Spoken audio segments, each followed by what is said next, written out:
ದಕ್ಷಿಣ ಕನ್ನಡ ಜಿಲ್ಲಾ ಕಿಸಾನ್ ಕಾಂಗ್ರೆಸ್ ಸಮಿತಿಯ ವತಿಯಿಂದ ನೂತನ ಜಿಲ್ಲಾಧ್ಯಕ್ಷರ ಹಾಗೂ 16 ಬ್ಲಾಕ್ಗಳ ಕಿಸಾನ್ ಕಾಂಗ್ರೆಸ್ ಅಧ್ಯಕ್ಷರುಗಳ ಪದಗ್ರಹಣ ಕಾರ್ಯಕ್ರಮವು ಮಂಗಳೂರಿನ ಮಲ್ಲಿಕಟ್ಟಿಯಲ್ಲಿರುವ ಜಿಲ್ಲಾ ಕಾಂಗ್ರೆಸ್ ಕಚೇರಿಯಲ್ಲಿ ನಡೆಯಿತು. ಕಾರ್ಯಕ್ರಮದಲ್ಲಿ ಮಾಜಿ ಸಚಿವರಾದ ರಮಾನಾಥ ರೈ ಅವರು ನೂತನ ಅಧ್ಯಕ್ಷ ಮೋಹನ್ ಗೌಡ ಕಲ್ಮಂಜ ಅವರಿಗೆ ಪಕ್ಷದ ಬಾವುಟವನ್ನು ನೀಡುವ ಮೂಲಕ ಮತ್ತು 16 ಬ್ಲಾಕ್ ಅಧ್ಯಕ್ಷರುಗಳಿಗೆ ಹಸಿರು ಶಾಲು ಹಾಕಿ ಪದಗ್ರಹಣ ಮಾಡಿದರು. ದಕ್ಷಿಣ ಕನ್ನಡ ಜಿಲ್ಲಾ ಕಿಸಾನ್ ಕಾಂಗ್ರೆಸ್ ಸಮಿತಿಯ ನೂತನ ಅಧ್ಯಕ್ಷರಾದ ಮೋಹನ್ ಗೌಡ ಕಲ್ಮಂಜ ಅವರು ಮಾತನಾಡಿ, ಕಾಂಗ್ರೆಸ್ ಪಕ್ಷದ ಒಬ್ಬ ಸಾಮಾನ್ಯ ಕಾರ್ಯಕರ್ತನಾಗಿದ್ದ ನನಗೆ ಇಂದು ಪಕ್ಷ ದೊಡ್ಡ ಜವಾಬ್ದಾರಿಯನ್ನ ನೀಡಿದೆ. ಪಕ್ಷದ ದೊಡ್ಡ ಶಕ್ತಿಗಳ ಆಶೀರ್ವಾದವನ್ನ ಬೇಡುತ್ತೇನೆ. ಪಕ್ಷದ ತತ್ವ ಸಿದ್ಧಾಂತಗಳಿಗೆ ಚ್ಯುತಿ ಬಾರದಂತೆ ಕಾರ್ಯನಿರ್ವಹಿಸುತ್ತೇನೆ ಎಂದು ಹೇಳಿದರು. ಮೊದಲಾಗಿ ಈ ಶಕ್ತಿ ಕೇಂದ್ರದಲ್ಲಿ ಇರುವಂತ ಎಲ್ಲ ಮಹನೀಯರ ಆಶೀರ್ವಾದವನ್ನ ಈ ಹಿಂದೆ ಇದಕ್ಕಾಗಿ ಶ್ರಮಿಸಿದಂತ ಹೋರಾಟಗಾರರು ನಾಯಕರ ಪಾದಕ್ಕೆ ಮೊದಲಾಗಿ ವಂದಿಸಿಕೊಂಡು ಬಹಳ ಸಣ್ಣ ವಯಸ್ಸಿಗೆ ನನಗೊಂದು ಹೊರಲಾರದಂಥ ಬಹಳ ದೊಡ್ಡ ಜವಾಬ್ದಾರಿಯನ್ನು ನನಗೆ ನೀಡಿ ನನ್ನ ಕೈಯಲ್ಲಿ ನಿಭಾಯಿಸಲಿಕ್ಕೆ ಆಗ್ತದೋ ಇಲ್ಲವೋ ಅನ್ನುವಂಥದ್ದನ್ನು ನಾನು ಮಾನ್ಯ ನಾಯಕರಿಗೆ ಮತ್ತು ಆ ಭಗವಂತನಿಗೆ ಮತ್ತು ಹಿರಿಯರಿಗೆ ಅರ್ಪಣೆ ಮಾಡಿಕೊಂಡು ನನ್ನನ್ನು ಈ ಒಂದು ಪದ ನಿಯೋಜನೆಗೆ ಈ ಒಂದು ಜವಾಬ್ದಾರಿಗೆ ನೇಮಕ ಮಾಡಿ ನೀನು ಇದರಲ್ಲಿ ಸಕ್ರಿಯನಾಗಿ ಯಶಸ್ವಿಯಾಗುವಂತ ಕೇಳಿ ಒಂದು ದೊಡ್ಡ ರೀತಿಯ ದೈತ್ಯ ರೀತಿಯ ಆಶೀರ್ವಾದವನ್ನು ಮಾಡಿದಂಥ ನಮ್ಮೆಲ್ಲರ ನಾಯಕರು.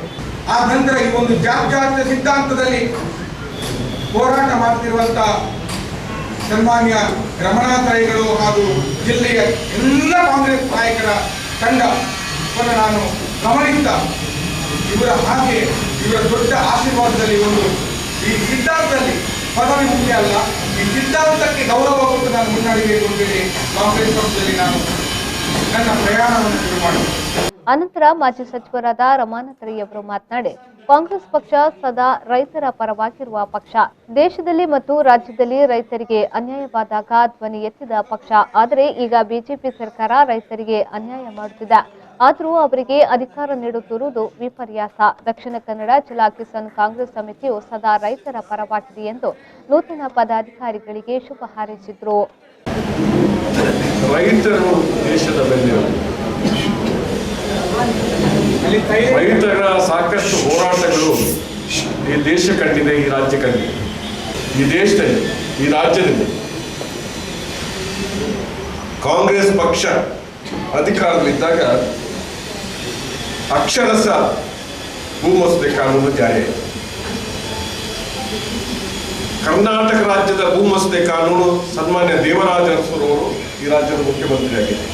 ಎಷ್ಟು ಪ್ರಗತಿಪರವಾದಂತಹ ಭೂಮಸೂದೆ ಕಾನೂನು ದೇಶದ ಯಾವುದೇ ರಾಜ್ಯದಲ್ಲಿ ಇಲ್ಲ ಅಂತ ಹೇಳ್ತಕ್ಕಂಥ ಮಾತನ್ನ ನಾವು ತಿಳ್ಕೊಳ್ಬೇಕು. ಯಾರು ಗೊತ್ತಿದೆ, ನಮ್ಮ ವಕೀಲರಿಗೆ ಗೊತ್ತಿದೆ. ಭೂಮಸೂದೆ ಕಾನೂನನ್ನ ವಿರೋಧ ಮಾಡಿರ್ತಕ್ಕಂಥ ಶಕ್ತಿಗಳು, ಸಂಘಟನೆಗಳು ಈಗ ಅಧಿಕಾರದ ಸ್ಥಾನದಲ್ಲಿ ಇರ್ತಕ್ಕಂಥದ್ದಾಗಿದೆ. ಇದು ದೇಶದ ರಾಜ್ಯದ ವಿಪರ್ಯಾಸ. ಈ ಸಂದರ್ಭದಲ್ಲಿ ಜಿಲ್ಲಾ ಮಹಿಳಾ ಕಾಂಗ್ರೆಸ್ನ ಅಧ್ಯಕ್ಷೆ ಶಾಲೆಟ್ ಪಿಂಟು ಸೇರಿದಂತೆ ಅನೇಕ ಕಾಂಗ್ರೆಸ್ ಹಿರಿಯ ಮುಖಂಡರು ಉಪಸ್ಥಿತರಿದ್ದರು.